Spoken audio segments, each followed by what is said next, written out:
오늘은 마태복음 1장 18절부터 말씀입니다. 족복 이야기를 두 주에 걸쳐서 저희들이 나누었습니다. 18절에 보시면은 예수 그리스도의 나심은 이러하니라. 나심이라고 번역되어 있는 단어가 우리 1장 1절에 있는 세계, 1장 1절에 있는 세계라는 단어와 그 헬라어로는 같은 단어입니다. 그래서 구약에서 말한 대로 천지 창조의 대략은 이러하니라, 또는 아담의 계보는 이러하니라, 뭐 같은 단어입니다만 그 뒤에 나오는 얘기들을 소개하는 그런 제목, 표제와 같은 그런 역할을 하는 단어입니다. 그래서 18절에 나와 있는 그리스도의 나심은 이러하니라 하는 것은 그 바로 직후에 나오는 탄생, 나심이라고 번역하니까는 그 바로 다음에 나오는 예수님의 탄생 이야기라고 이제 우리가 생각하게 되는데, 사실은 그 원전 말씀을 보면 그 이후에 나오는 마태복음에 기록된 예수님의 생애에 대한 전체 얘기, 이걸 가리키고 있는 단어입니다. 그리고 1장 1절은 우리가 첫 시간에 말했던 대로 1장 1절에 그리스도의 세계라 하는 것은 신약 성경 전체의 그 제목에 해당하는 역할을 합니다. 그래서 오늘 18절부터 시작되는 얘기는 마태복음에 기록된 예수 그리스도에 관한 이야기, 예수 그리스도의 행적에 관한 이야기다, 그렇게 이해할 수 있습니다. 우리 번역을 하는데요, 이거를 우리가 복음서라고 번역을 하지 않습니까? 마태복음, 누가복음, 마가복음, 복음이라고 이렇게 번역을 합니다. 그 왜 그러냐면 그 에반겔리온, 헬라어로 에반겔리온, 뭐 유앙겔리온이라고도 번역을 하는데 현대 그리스어 말로 하면은 에반겔리온이라고 말합니다. 발음. 그 예수님 당시의 헬라어의 발음을 지금 저희가 어떻게 알겠습니까? 녹음을 안 해놨으니까 몰라요. 그 히브리어도 마찬가지입니다. 히브리어 발음을 어떻게 알겠습니까? 다행히 히브리어는 유대인들이 지금도 회당에서 히브리어를 계속 성경을 읽고 그렇게 합니다. 그래서 그 발음으로 우리가 히브리어를 발음을 알고 있습니다. 헬라어 같은 그리스말, 이 신약 성경에 있는 헬라어는 그렇게 남아있는 게 없습니다. 그러니 지금 그 그리스 사람들이 쓰는 발음, 그 발음을 그저 쓸 수 있는데 조금 복잡한 얘기입니다만은 하여튼 그 조금 말씀을 드리면 재미있습니다. 그쪽에 관심이 있는 분들은 흥미있게 들으실 만한 이야기인데, 어쨌든 그 유앙겔리온, 그래서 복음이라는 단어입니다. 그 제목이 그렇게 원전에 붙어 있습니다. 그래서 복음이라고 번역을 했는데, 조금 달리 제목을 정한다면은 어떻습니까? 그 한 사람의 생애, 행적을 기록해 놓은 책이다. 사도들의 생애, 사도들의 사역, 사도들의 행적을 기록해 놓은 신약 성경의 책은 어떤 책이 있습니까? 사도행전. 그래서 그 행전이란 말이 참 좋은 말이에요. 그래서 어떻게 보면 예수 행전, 그렇게 번역을 할 수도 있습니다. 그렇게 말씀드리고 나니까 초기에 한글 성경을 번역할 때 성경 제목, 신약 성경 제목을 썼는데 예수 성교전 해가지고 예수의 거룩한 그 전, 예수전, 뭐 춘향전, 또 뭐가 있습니까? 심청전 하는 식으로 한국식으로 번역한 게 그 전, 예수전, 그렇게 번역을 했습니다. 같은 얘기, 사도행전, 또 행장, 조선시대의 그 언어를 표현하자면은 행장이라는 표현도 씁니다. 하여튼 결국 무슨 말씀을 드리고자 하냐면 마태복음 18장 이후에 나오는 내용들은 전부 다가 예수 그리스도의 생애, 사역, 그것을 기록하고 있는 책이다 하는 말씀입니다. 그래서 누누이 말씀드리지만 다른 거를 자꾸만 찾으면 안 됩니다. 마태복음을 보시면서 성경을 보시면서 다른 거 자꾸만 찾는 분들이 있어요. 그렇다고 해서 다른 걸 다 알아서 더 이상 알 게 없어서 그러느냐? 그런 거는 굳이 아닌 것 같은데, 하여튼 여러 가지 관심이 있어서 그렇습니다만은, 마태복음을 볼 때 저희의 관심은 예수 그리스도, 거기에 초점을 모아야 된다 하는 것을 우리에게 알려주는 그런 자료입니다. 예수 그리스도의 나심은 이러하니라는, 달리 말하면 예수 그리스도의 생애는 이러하니라, 예수 그리스도의 행장은 이러하니라, 뭐 이렇게 번역할 수가 있는 겁니다. 그래서 출생부터 이제 마태는 복음을 기록을 하고 있습니다. 복음서가 4개가 있는데 이렇게 예수 그리스도의 생애를 소개하는데 출생 보도, 그 birth narrative, 예수님의 나심을 탄생 기록을 가지고 있는 복음서는 2개가 있습니다. 마태복음이 있고 또 뭘까요? 누가복음이 그렇습니다. 마가복음은 요한, 세례자 요한부터 바로 시작을 합니다. 그리고 요한복음은 아주 심오한, 태초에 말씀이 계시니라, 말씀이 하나님과 함께 계셨으니 그 말씀이 곧 하나님이시라, 그렇게 시작을 합니다. 그리고 14절에, 1장 14절에 보면 이 말씀이 육신이 되어 우리 가운데 거하셨다 합니다. 탄생 기록이긴 합니다만은 마태와 누가와는 아주 다른 방식으로 예수님을 소개를 하고 있습니다. 그래서 얼마나 귀중한 자료인지 모르죠. 마태복음, 누가복음 아주 귀한 자료입니다. 18절에 보시면 성령으로 잉태된 것이 나타났더니, 지난번에 족보를 말씀할 때 함께 살펴본 대로 그 앞에 등장하는 족보 형식과는 다르게 아브라함이 이삭을 낳고 이삭이 야곱을 낳고가 아니고 요셉이라고 하는 사람 나온 다음에 마리아에게서 그리스도라 칭하는 예수가 나시니라. 수동태로 되어 있습니다. 마리아가 낳은 것도 아니고 마리아에게서부터 태어나셨다. 그렇게 번역을, 아주 사소한 차이 같지만 사실은 아주 심오한 그 귀한 진리가 담겨져 있습니다.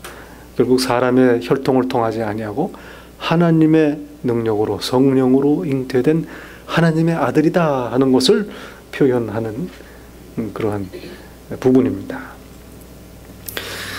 동시에 여자에게서 났다. 한번 우리가 기억을 더듬어 보시면 창세기 3장 기사가 기억이 납니다.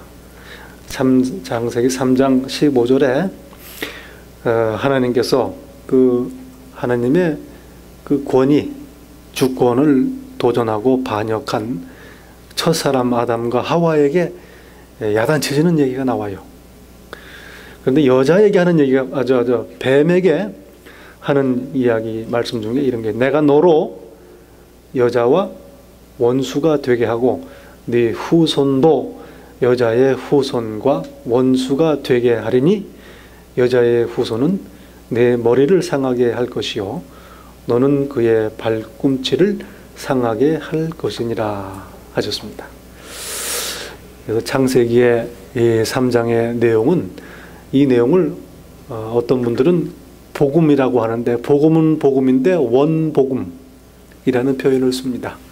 원복음, 원조 복음, 또는 글쎄요, 애초에 하나님이 계획하신 그 구원의 계획을 여기 반영하고 있다 하는 이야기가 되겠습니다. 그래서 갈라디아서 4장 4절에 보면 바울 사도께서 예수 그리스도의 탄생에 대해서 말씀을 하시고 계신데, 때가 참에 하나님이 그 아들을 보내사 여자에게서 나게 하시고, 그렇게 얘기합니다. 굳이 이렇게 표현할 게 없거든요. 그런데 이걸 아주 명시적으로 여자에게서 나셨다 표현하시는 이유가 바로 여기에 있다고 생각이 됩니다. 마태복음, 마태나 누가가 증거하는 대로 사람의 혈통이 아니고 성령으로 잉태하신 것, 그리고 창세기 3장 15절의 기록대로 여자의 후손으로 사단의 머리를 밟으실 그런 그리스도로 태어나신 예수를 증거하는 그런 대목입니다. 여자에게 나게 하시고 또 율법 아래에 나게 하신 것은 율법 아래에 있는 자들을 속량하시고 우리로 아들의 명분을 얻게 하려 하심이라 말씀합니다. 그래서 이 18절부터 25절까지의 말씀, 이게 보면 내용이 여러 가지 메시지가 나옵니다만은 그 핵심을 보면은 결국 예수 그리스도는 성령으로 잉태하여 동정녀에게서 나셨다라는 이야기를 하고 있습니다. 얼마나 중요한지 모르죠. 얼마나 중요한지 모릅니다. 그래서 이게 죄의 문제입니다. 원죄의 문제. 그런 얘기를 들었습니다. 이 동정녀 탄생이 갖고 있는 그 중요성, 그 피의 문제인데요. 예수 그리스도께서 그 피를 통해서 피를 흘리심으로 말미암아 우리의 죄를 다 대속하셨습니다.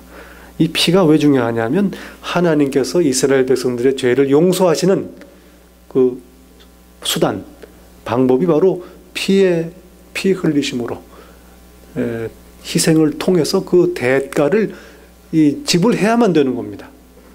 그 대속이라는 게 그래서 중요한 겁니다. 우리가 흘려야 될 피를 하나님께서 대신 피를 흘려서 속하셨다 하는 말씀이죠. 그런데 구약 성경에서는 여러분들이 아시는 대로 그 짐승의 피, 송아지와 양과 염소의 피로 죄를 대속하십니다. 그런데 예수 그리스도의 피를 통해서 죄를 속하시는데 그 피가, 그 제물은 흠 없는 제물을 하나님께서 늘 말씀을 하시지 않습니까? 흠이 없는 제물.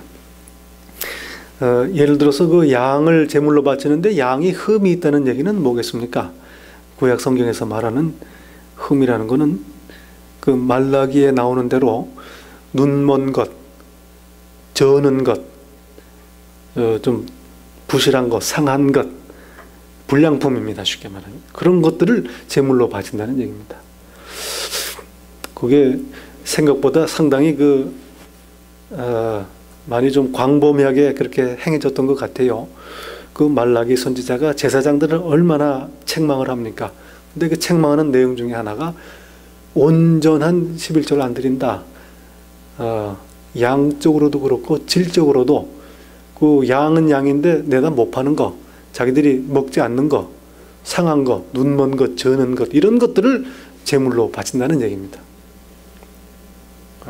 이걸 책망을 하고 있습니다. 흠 없는 제물. 그래서 예수 그리스도께서 모든 이 세상의 죄를 다 속하시는 제물이신데 흠이 없는 제물이다. 무슨 얘기냐면 죄가 스며들지 않은, 죄가 없으신 그러한 분이시다. 그러니 온전한 제사를 드릴 수가 있다는 얘기 아니겠습니까?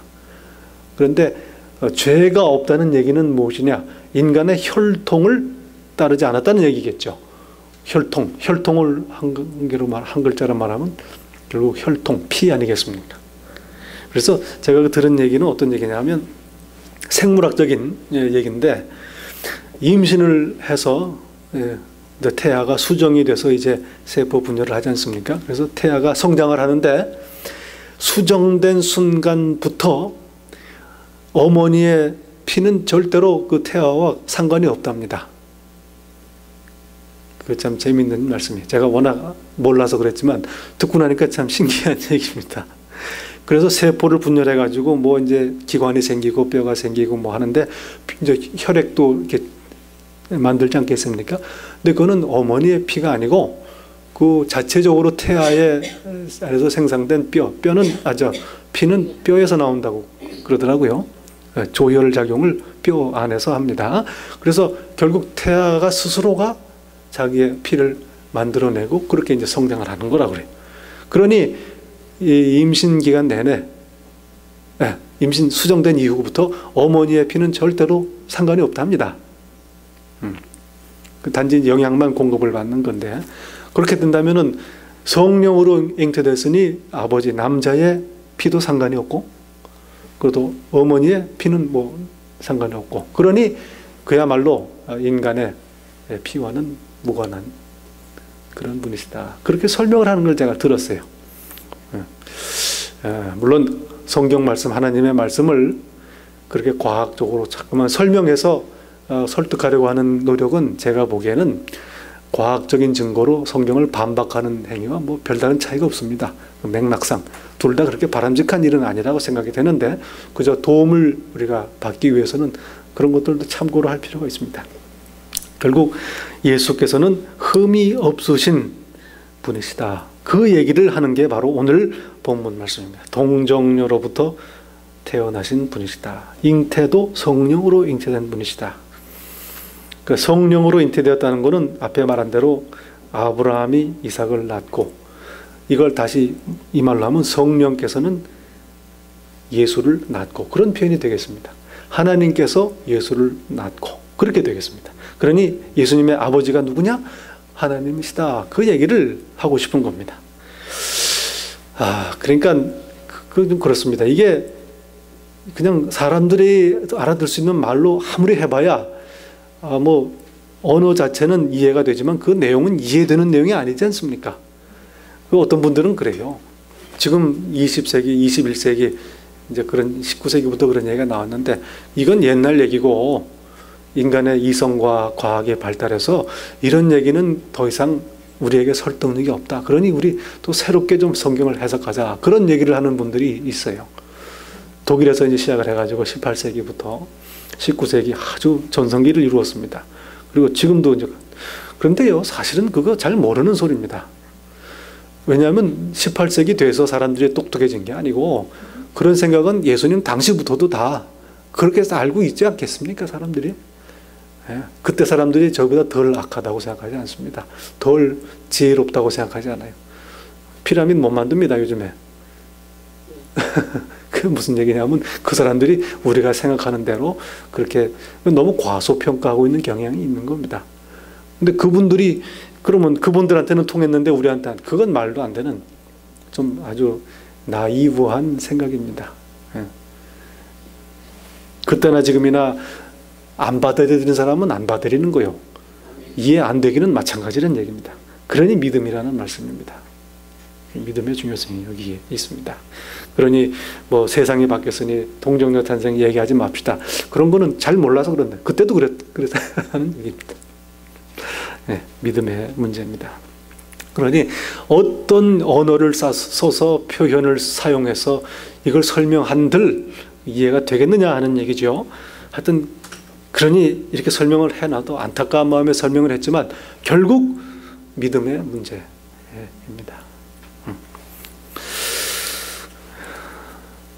그래서 이제 19절 보면은, 남편 요셉은 의로운 사람이라 저를 드러내지 아니하고 가만히 끊고자 했다. 그렇게 얘기를 합니다.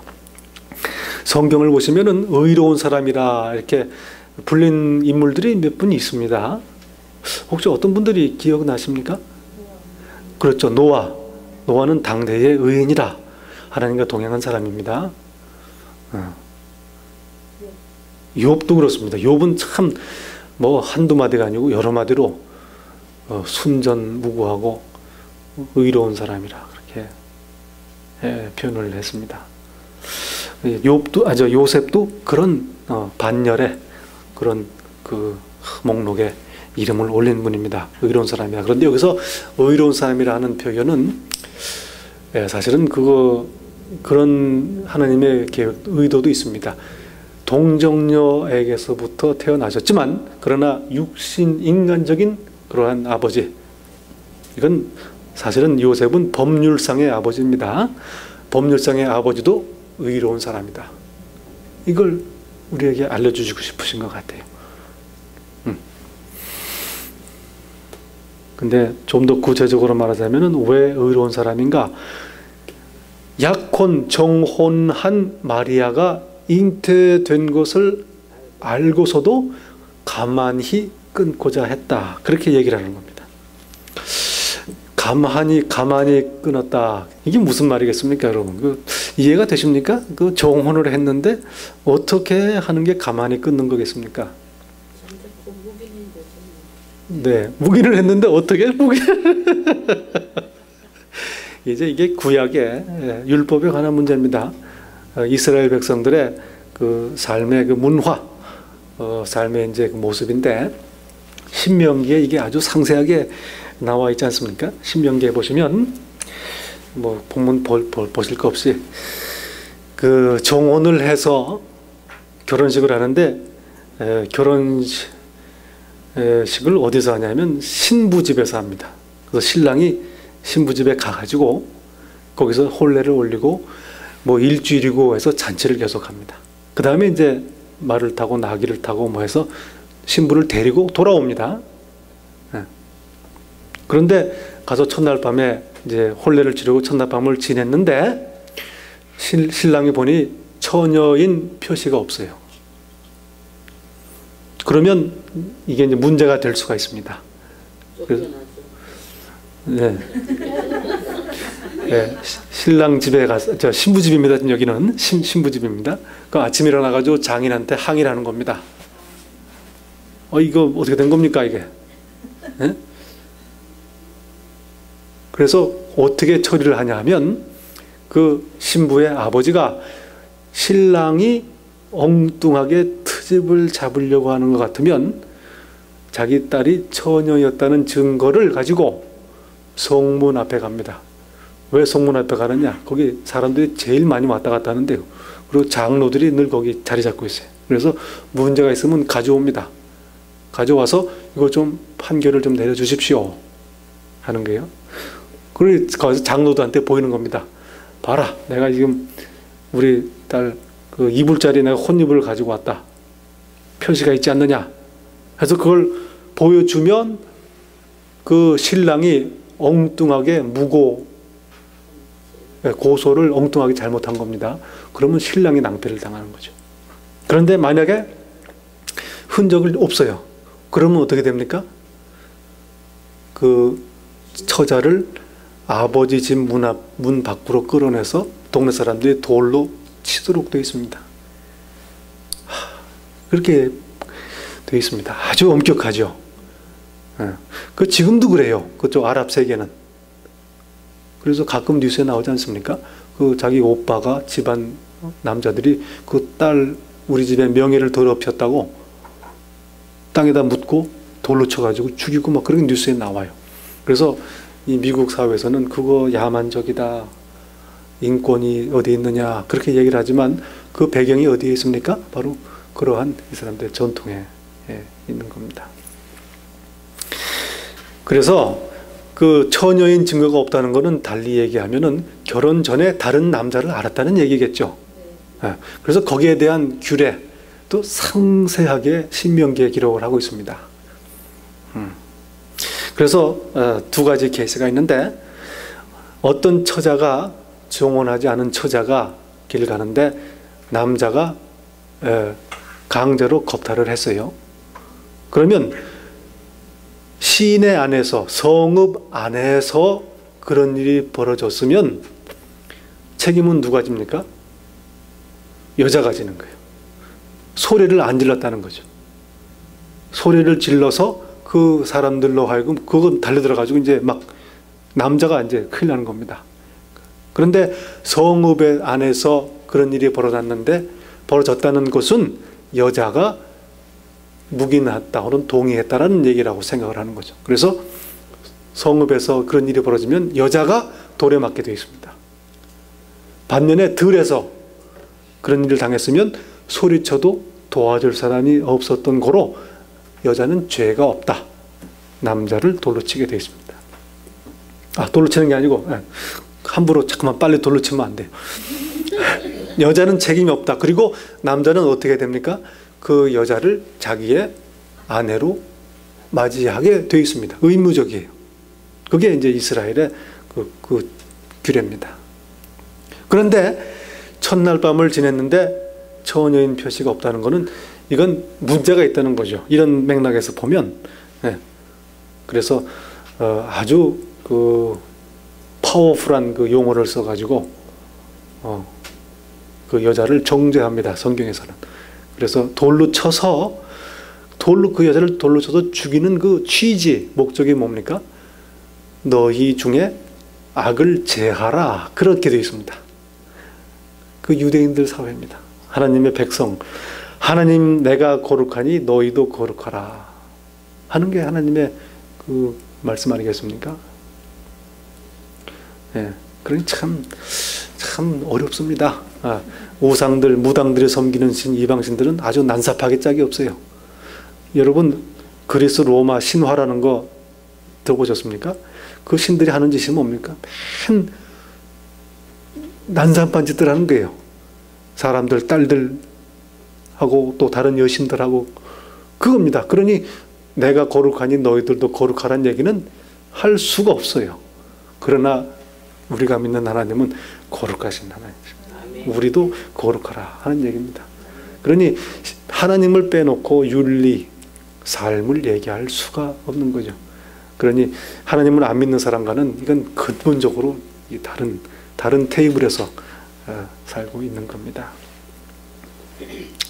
그래서 너희 중에 악을 제하라. 얼마나 구별된 그러한 거룩한 공동체로 만드시려는 하나님의 그런 심정을 우리가 엿볼 수가 있는 거죠. 자, 그런데 그렇게 생각하면 어떻습니까? 정혼해가지고 처녀가 아닌 증거가 나왔다. 그렇다고 해서 반드시 돌로 맞아 죽는 게 아니라는 얘기입니다. 그렇게 보면. 무슨 얘기냐면 신랑이 신부 집에 장가를 들지 않습니까? 그런데 첫날 밤을 지냈는데 처녀인 표시가 없어요. 그런데 이걸 얘기를 안 하고 조용히 덮어둡니다. 그리고서는 집에 와서 이런 저런 얘기가 있었으니 가라 하고서 이혼 증서를 써줘서 내보내게 되어 있습니다. 구약서 율법에. 그게 신명기 24장에 나와 있는 이야기입니다. 만약에 마음에 들지 않는 일이 있으면, 수치스러운 일이 있으면 이혼 증서를 써주고 내보내라. 그렇게 되어 있습니다. 그러면 그 나간 여자는 다른 데로 또 시집을 갈 수가 있습니다. 정식으로 그 집에서 이혼 증서를 써주었기 때문에. 그게 구약의 율법입니다. 그러니 여자 입장에서 보면은 얼마나 감사하고 고맙고 죽을 거를 살려준 것뿐만이 아니라 앞길을 망치지도 않았습니다. 그렇게 되어 있습니다. 이게 구약의 율법. 그런데 예수께서 새로운 판례를 내리시죠. 모세는 말하기를 이혼 증서를 써주라 얘기했지만 내가 너희에게 이르노니 아무나 음행한 연고 없이 아내를 버리는 자는 간음하게 하는 아내로 간음하게 하는 자요, 또 그 여자와 장가드는 자도 간음하는 자라. 그렇게 얘기합니다. 그러니까 율법의 그 규례를 완전히 새롭게 해석하시는 겁니다. 결국 뭡니까? 이혼하지 말라는 얘기죠. 그래서 이런 맥락에서 본다면 요셉이 의로운 사람이라 가만히 끊고자 했다는 얘기는 바로 이런 게 아니었을까 생각이 되는 겁니다. 그걸 드러내서 서로 명예 더럽히고 뭐 누구 죽고 뭐 이러지 말고 조용히 아이고 흠이 있다, 자세한 얘기는 묻지 마라, 그리고 이혼 증서를 써주고 내보내려고 했던 게 아닌가, 그렇게 추측할 수가 있습니다. 그게 참 이렇게 보면 그 유다의 며느리 다말, 우리 예수님의 족보에 이름을 올린 여자분 중에 한 분이죠. 다말. 그분 사례도 생각해 볼 수가 있죠.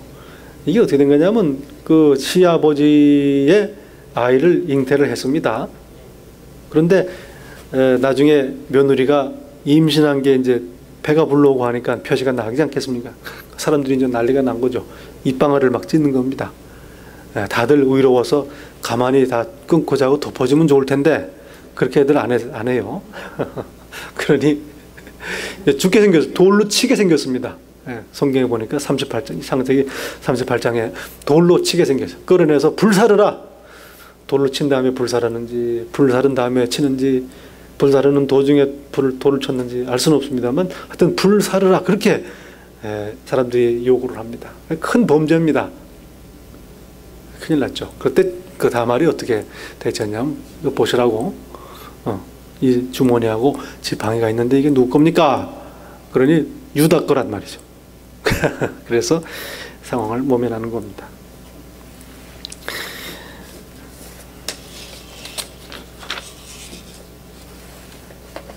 그래서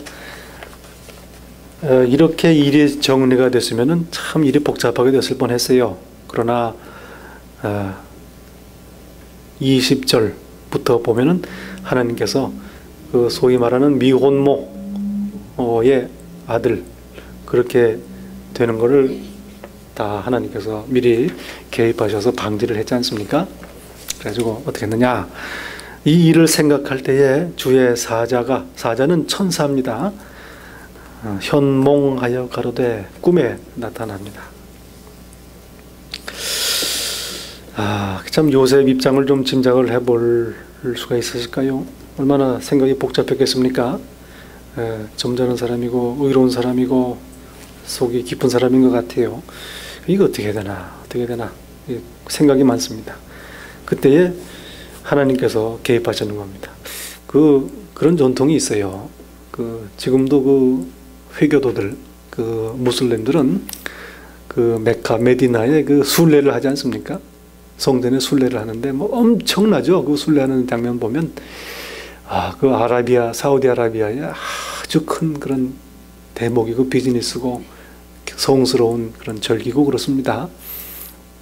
그 장면을 보면 참 기가 막히죠. 그 수백만 명의 사람이 그 광장에서 가운데 그 회막을 놓고 그냥 뭐 틈도 없이 그냥 이렇게 도는 겁니다.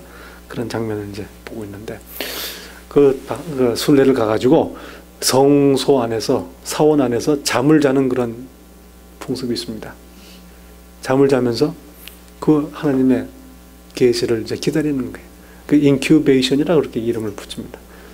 인큐베이션이라는 거는 그 어린아이들 조금 일찍 나왔을 때 이제 그 보호하는 데가 아니겠습니까? 그 인큐베이션. 재운다는 얘기죠, 이렇게.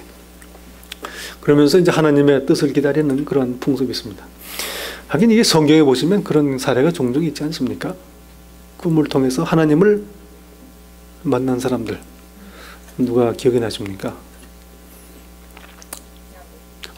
야곱이죠. 야곱.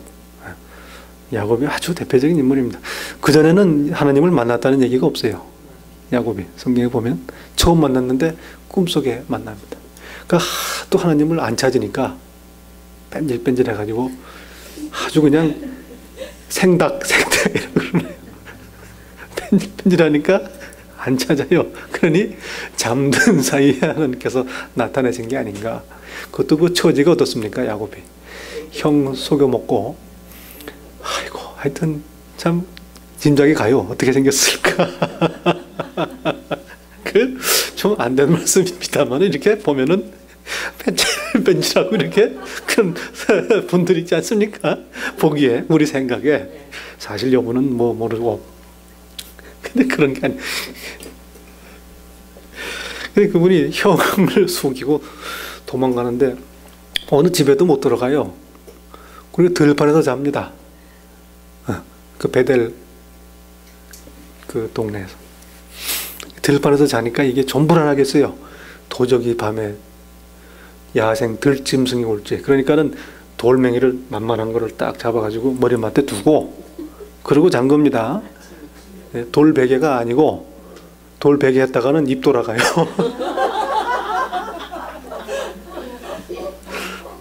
호신용으로 돌멩이를 머리맡에 딱 두고 여차하면 그냥 그러려고 이제 그리고 잤으니 이 잠이 제대로 잤겠어요? 저 같으면 잘 잤겠습니다만 하나님이 그 꿈에 나타나신 겁니다. 근데 이 야곱을 보면 꿈에서도 그 흥정을 하지 않습니까? 흥정의 귀재입니다. 형하고 흥정해서 땄죠? 아버지랑 흥정해서 땄죠? 삼촌집 다 거들내고 따가지고 천사하고 흥정했죠, 땄죠. 하나님이랑 직접 딜을 하는 사람입니다. 이 끝까지 뭐 내가 믿겠다, 뭐 믿는다, 도와주십시오 이런 얘기 없어요. 끝까지 흥정하고 끝납니다. 나를 보호하시고 다시 아비 집으로 돌아오게 하시면, 그러면 내가 11조를 드리겠습니다. 후불제예요, 후불제. 그런 사람입니다. 예. 근데 어찌 생각하면 또 그런 사람이니 하나님께서 그를 통해서 그 12지파를 이루고 백성 삼으신 게 아닌가, 그런 생각도 들기도 하고요. 예. 하나님이 하시는 일입니다.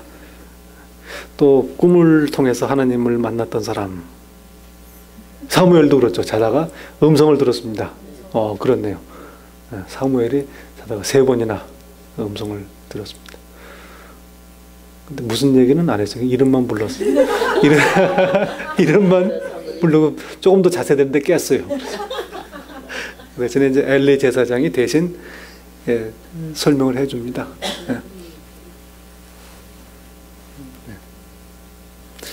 솔로몬 같은 경우에 이제 왕이 된 다음에 그 기브온으로 제사를 드리러 갑니다. 아직 성전이 세워지기 전이니까. 그래서 기브온에 가서 제사를 천 마리를 1,000번제를 드렸다고 하는 게 이제 거기에 나오는 건데, 근데 이제 밤에 자는 도중에 하나님께서 꿈에 나타나시죠. 그래서 그 꿈이었습니다. 깨고 나서 꿈이었나 봐. 그래서 하나님께서 빨간 종이 줄까 파란 종이 줄까가 아니고 무엇을 주려느냐, 무엇을 구하라, 구하는 대로 주겠다, 그렇게 얘기를 하지 않습니까? 그래서 지혜를 구해서 하나님을 만난 그런 사건입니다. 그리고 제 생각에는 그 예레미야나 에스겔, 이사야, 하나님을 만나고 부름을 받는 그런 사건들이 있지 않습니까? 그런 것들이 아마도 그런 인큐베이션 상황에서 하나님의 임하심을 경험한 게 아닌가, 그런 짐작을 해봅니다. 환상을 보는 거니까요. 그러니까 예배 시간에 뭐 준다, 그거 몰라요. 그거 우리가 함부로 얘기할 게 아닙니다. 하나님께서 만나시는지도 몰라요. 그럼요. 그만큼 또 단잠이 없어요. 제 경험으로는 예배 시간, 설교 시간에 조는 것만큼 달콤한 것도 없습니다. 부럽습니다, 여러분. 꿈을 통해서 역사하시는데, 오늘 요셉에게도 하나님께서, 근데 보시면 알겠지만 2장에서도 그렇고 계속 하나님께서 개입을 하시는데, 어떤 경로로 개입을 하시느냐, 꿈을 통해서 계속 개입을 하십니다. 요셉에게 그 고민 중에 염려 말고 데려오라 하신 것도 꿈을 통해서 그렇고, 그 다음에 동방 박사들이 예수님을 예배하고 돌아갈 때도 꿈을 통해서 다시 돌아가지 말고 딴 길로 가라. 그때 딴 길로 가지 않겠네 했다가는 큰일 날 뻔했어요.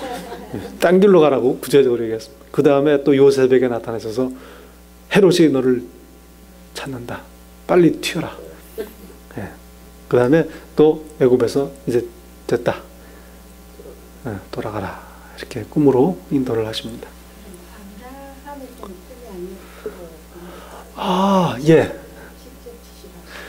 제 생각에 그것도 아마 밤에 15장에 기억이 나는데요. 15장, 창세기 15장에 그것도 꿈을 통해서 하신 게 아닌가, 그렇게 짐작할 수가 있습니다.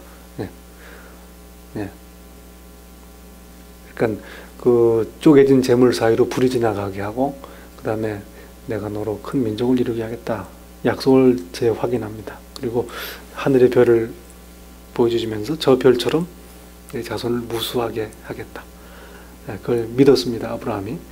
아마 그 사건도 꿈일 가능성도 없지 않습니다. 그래서 요셉에게 꿈으로 나타나십니다. 근데 그런 생각을 해봐요. 그 야곱도 엄청나게 놀랐거든요. 꿈에 나타나셨는데. 그래서 왜 하나님이 꿈에 나타나실까? 생으로 나타나면 어떻게 될까? 꿈에 나타나도 두려워, 뭐 얼굴을 땅에 묻고 뭐 죽은 사람처럼 되었다. 그 요한계시록도 보면 요한 처음에 그렇게 나오지 않습니까? 꿈에 나오도 그러는데 생수로 나왔다가는 이건 계시고 뭐고 그냥 심장마비로 바로 그냥 하나님한테 가게 생겼어요. 그래서 강도를 조절하시느라고 그렇게 하시는 게 아닌가. 이 생각이 많아 고민하는 데에 하나님께서 나타나셔서 생각을 정리를 해주십니다. 시편에 보면 이런 구절이 있어요. 94편 19절인데요. 내 속에 근심이 많을 때에, 고백하는 겁니다. 사람이. 내 속에 근심이 많을 때에 주의 위안이 내 영혼을 즐겁게 하시나이다. 내 머릿속이 복잡할 때 하나님께서 위로하시니 내 영혼이 즐겁게 됩니다. 그런 얘기. 머리가 복잡할 때 하나님께서 도우시는 그 은혜, 생각을 딱 정리해 주시는. 그래서 기도가 참 중요한 거. 기도를 끝까지 안 한다 그러면 꿈에 나타나시는 거죠. 정리를 해주시는 겁니다. 그래서 꿈에 나타나셔서 뭐라고 그러느냐? 다윗의 자손 요셉, 여기서 주의 사자라고 그러는데 신약 성경에서요, 주의 사자가 나타나는 것은, 천사가 나타나는 것은 하나님께서 임재하시는 사건입니다. 하나님이 임하시는 것 똑같은 일입니다. 주의 천사들이 임하는 그 메신저, 하나님의 말씀을 전하는 거 아니겠습니까? 자손은 다윗의 자손 요셉아, 이 보세요. 요셉에 대한 그 배려, 의로운 사람이라고 얘기를 했죠, 아까요. 또 다윗의 자손이라는 칭호를 또 적용합니다. 이 다윗의 자손이란 말은 신약 성경 보면 예수께 적용되는 칭호입니다. 대단히 아주 그 격조 있는 아주 귀한 그런 칭호입니다. 요셉에게 이 표현을 쓰시는 거죠. 그러니 우리가 생각하는 대로 못 배운 목수 이런 얘기하는 게 아니고 의로운 사람이고 다윗의 자손 왕손이고 족보를 보면 그렇지 않습니까? 그런 것도 우리가 좀 감안을 할 필요가 있습니다. 예수 그리스도의 동정녀 탄생을 강조하기 위해서 요셉의 평판을 낮출 필요는 없는 겁니다. 오히려 반대로 하는 게 오히려 예수 그리스도 하나님의 계획, 이걸 우리가 더 귀히 여길 수 있다, 그런 생각이 되는 거죠. 내 아내 마리아 데려오기를 무서워 말라, 그렇게 얘기를 합니다. 그러니까 이게 참 두려운, 사회적으로 완전히 그 매장될 수 있는 그러한 상황이란 말이죠. 저에게 잉태된 자는 성령으로 된 것이라. 주위 사람들의 이목은 물론이고 본인 심정도 어떻겠습니까? 사실은 본인 심정은 참 명예가 얼마나 땅에 떨어진 거 아니겠습니까? 그런데 이걸 한 번에 일괄 타결하시는 하나님의 개입입니다. 아들을 낳으리니 이름을 예수라 하라. 좋은 소식이죠. 그 당시에는 딸이 아니고 아들이니까. 예, 아들을 낳으리니 그 이름을 예수, 이름까지 지어주시는 겁니다. 그는 그가 자기 백성을 저희 죄에서 구원할 자이심이라 하니라. 이렇게 요셉에게 말씀을 하십니다. 이 정도 얘기하면 글쎄 요셉은 적어도 스스로 내면적으로는 아주 확신이 생기고 안심이 되지 않겠습니까? 생각이 완전히 정리되는 거죠. 다른 사람의 이목은 더 이상 이제 문제가 안 됩니다. 하나님께서 직접 이렇게 말씀을 해주시는 거니까요. 이름을 예수라라. 예수라는 이름, 그 성경을 보면 구약 성경, 신약 성경은 무슨 언어로 기록이 되어 있습니까? 헬라어로 기록이 되어 있습니다. 그 구약 성경을 유대인들이 헬라어로 번역해 놓은 게 있습니다. 왜냐하면 유대인들이 흩어져 가지고 다른 나라에 가서 삽니다. 고린도니 알렉산드리아, 그 이집트의 큰 도시 아니겠습니까? 알렉산드리아니 메소포타미아니 또 로마니 마케도니아니 해서 온 지중해 연안에 흩어져서 삽니다. 그런데 그 사람들이 예수님 당시에 사용하던 언어는 뭐냐? 헬라어를 씁니다. 그게 공용어입니다. 헬라어를. 그러니까 2세들은 히브리 말, 뭐 2세고 본인들도 마찬가지고 히브리어를 모르는 겁니다. 그러니 구약 성경을 봐도 까막눈이에요. 아는 사람만 아는 겁니다. 근데 이거를 2세들에게 그 성경을 소개하고 또 알려주기 위해서는 당대에 사용되던 언어로 번역할 필요가 있었습니다. 그래서 구약 성경을 번역을 해 놨습니다. 그런데 번역할 때 거기에 구약 성경에 예수, 신약 성경의 예수는 헬라어로 예수스인데 이 단어로 번역해 놓은 이름이 있습니다. 구약 성경에 예수스라고. 누구일까요? 예, 여호수아. 여호수아 이름을 예수스라고 번역을 해놨습니다. 예호수아라는 것은 여호와께서 구원하신다 그런 뜻입니다. 단어가 예호수아. 그리고 또 이제 그 포로기 이후에 이게 여호수아라는 이름은 예슈아가 됩니다. 줄여가지고 예슈아. 그건 아람 말인데 아랍이 아니고 아람 말인데 히브리어랑 아주 비슷한 말입니다만 조금 다른 언어예요. 그 말로 예슈아라고 이름을 씁니다. 그래서 이것도 역시 예수스라고 헬라어로 번역이 되어 있습니다. 제사장 스룹바벨과 여호수아 나오죠. 그 스가랴서에 그 이름이 그 예슈아라는 이름으로 쓰이기도 합니다. 그래서 이 예수라는 것은 그 전부터 구약에서 늘 쓰던 이름이요. 또 그 이름을 가진 사람들이 많습니다. 신약 성경에도 예수라는 이름을 가진 인물들이 등장을 합니다. 그 이름 올리기 쉽지 않아요, 성경에. 그런데 그 이름 중에 또 예수라는 다른 이름들이 있습니다. 그러니까 아주 그 파퓰러한 이름. 하나님이 구원하신다. 얼마나 좋은 이름이에요. 그리고 히스패닉 분들 여러분 혹시 아시겠지만 헤수스라는 이름 많습니다. 네. 그 헤수스가 그 예수라는 이름 아니겠어요? 네. 그래서 이 이름 그 자체가 여호와께서 구원하신다. 그러니 바로 그가 자기 백성을 저희 죄에서 구원할 자이심이라 하는 얘기입니다. 그 이름의 뜻이 그렇다는 얘기이기도 하고 이제 하나님께서 하시고자 한 말씀은 하나님의 백성들을 그 죄로부터 구원하실 구세주요 대속의 희생 제물이시다 하는 말씀을 하는 겁니다. 여기서 말하는 자기 백성은 누구를 얘기할까요?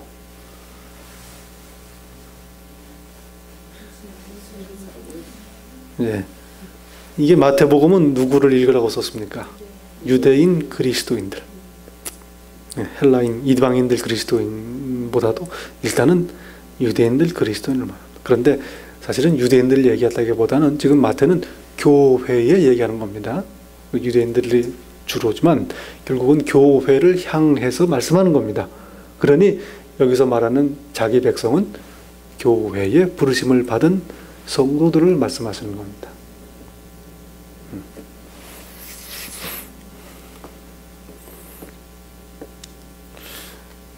이 모든 일에 된 것은 주께서 선지자로 하신 말씀을 이루려 하심이라. 여기서 이제 보면은 신약 성경 보시면 신약 성경 보면 계속 구약 성경을 인용하고 원용하고 언급합니다.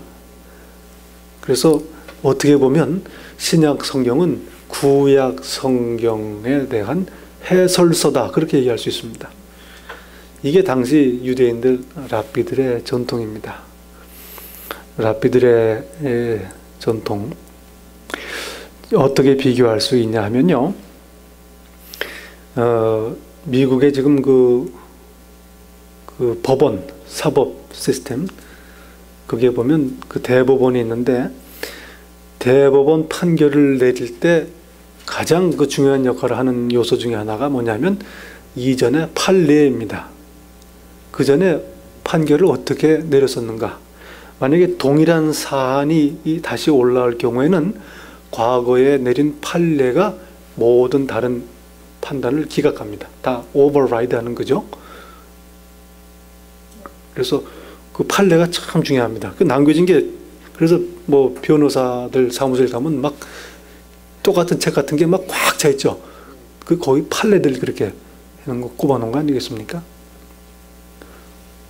근데 유대인들, 그 랍비들, 유대인들의 신앙이 그렇습니다. 탈무드니 이런 것들이 결국 뭐냐면 성경에 대해서 랍비들이 해석해 놓은 걸 다 모아놓은 겁니다. 그래서 랍비 아키바가 말씀하시되 이럴 때는 이렇게 해라. 또 그렇게 샴마이가 말씀하시되, 그래서 요즘 말로 하면은 유대인들의 그 전통은 판례 전통입니다. 그러니까 판례는 어떻습니까? 최근 게 더 좋습니까? 옛날 게 더 힘이 있습니까? 그렇죠. 옛날에 해놓으면 새로운 거는 거기에 일단 그걸 참고를 해야 돼요. 그래서 옛날 걸수록 더 좋은 겁니다. 요즘하고 다릅니다. 그런데 신약 성경을 보면은 구약 성경 말씀을 인용하고 계속 언급하고 원용을 합니다. 그게 왜 그렇습니까? 지금 내가 하고자 하는 말의 근거, 권위를 세워야 되는데 그 권위를 어디서 찾느냐? 구약 성경의 말씀으로부터 권위를 찾는, 아주 오래된 거니까. 그렇게 해서 구약 성경을 인용하는 겁니다. 그래서 보면 지금부터 이제 막 구약 성경이 막 나옵니다. 사실은 지금 우리 신약 성경입니다. 마태복음은. 그런데 처음부터 무슨 얘기가 나옵니까? 구약 얘기가 나와요. 아브라함과 다윗 얘기가 나오고, 족보도 다 구약 얘기고, 그 다음에 이제 선지자 얘기가 막 나옵니다. 그래서 결국 신약 성경, 어떻게 말하면 예수 그리스도를 설명하기 위해서 구약 성경을 해석해 놓은 책이다. 그렇게 이야기할 수 있습니다. 구약 성경을 해석을 했는데 예수님을 소개하기 위해서 구약 성경을 재해석한, 그 구약 성경 해석책입니다. 그렇게 이야기할 수 있어요. 요 얘기 지금부터 나오는데, 선지자들에 관한 얘기, 신약 성경에 가장 많이 인용되는 구약 성경책은 뭘까요? 이사야가 많습니다. 근데 그보다 더 많은 게 시편이 아닐까 싶어요. 시편이라고 생각이 되는데 이사야, 그다음에 신명기, 뭐 이런 식으로 성경이 많이 사용이 됩니다. 그리고 이제 선지자들이 또 많이 사용이 됩니다. 그래서 우리 22절부터 말씀, 주께서 선지자로 하신 말씀을 이루려 하심이라, 요 얘기 우리 다음 주에 또 그 다음 나온 얘기를 하면서 한번 같이 살펴보도록 하겠습니다. 시간이 다 됐습니다.